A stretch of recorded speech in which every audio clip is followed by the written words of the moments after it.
This video is going to be about CNC lathe programming facing off using a handwritten program. The first thing we do when we write a new program is we start with a %sign.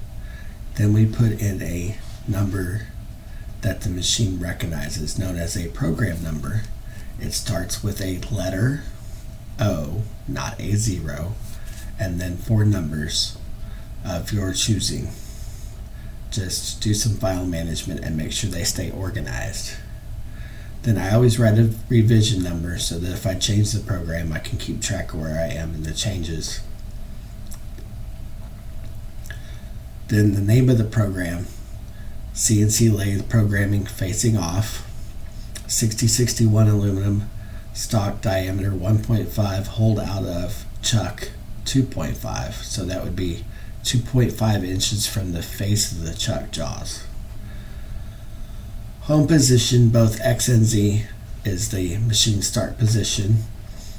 Turret position 1 and tool offset 1 is, so this would be your turret position 1, this is your offset.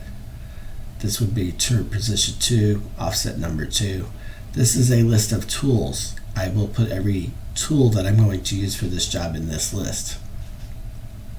Most generally, anything that is in parentheses is just for operator use. The machine will not read it, it will skip over it. So that brings us to the beginning of our program. We have a G28, which is rapid to machine 0, so it's home for the machine. T101, which is the tool we're going to use for this, that would be turret position 1 in the machine, and then tool offset 1 in the machine computer. G0 is a rapid move. G20 is to verify inch coordinate position. G40 is to cancel tool nose compensation. G80 is to cancel can cycles, and G99 is to put the machine in feed per revolution. Then we have a G50, which is maximum spindle speed, so no matter what we do with our program, it cannot exceed this S of 1500. The next one we have is a G96, which is constant surface speed. We've got our surface speed set at 800, which is what's in our book, what's also recommended by the tool people. M03, which is your chuck forward.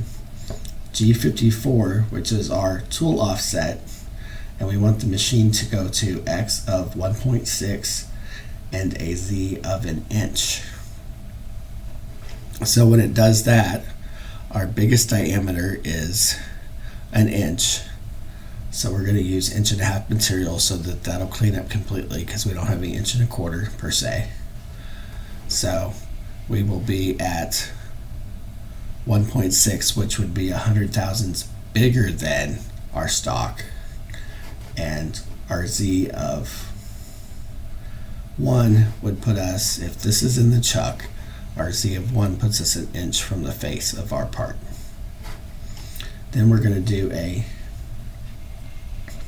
G0 Z of 0.1, so now we're 100 thousandths in front of the part. From there, we're going to be safe, and we're going to do a cut move. G01, and then a Z0, so we moved all the way over so that we're a Z0, and a feed rate of 12 thousandths, and coolant on, which is M8, and then we're going to feed to an X of negative 30 thousandths, which will make sure we don't have a little nub on our part. It also compensates for the radius on the cutter, so what it's going to feed straight in like this, and it's going to face off that whole diameter. And then it's going to do a G0 X 1.6 and a Z of 0.1, which would put us an X of 1.6 is going to put us 100 thousandths past the outside of the original stock, and a Z of 0.1 puts us 100 thousandths in front of, to the right of, our part that's in the chuck. And then an M9 is cool it off. M5 is spindle off, and we're going to send it to a safe distance. So we send it out here to 5, a Z of 5, which is 5 inches in front of the part. And then we do a G28, which is rapid to machine 0. And then if we were finished, you would do an M30, which is program end and reset and a percent sign. If you're not finished, you can do a tool change in here and carry on with your part.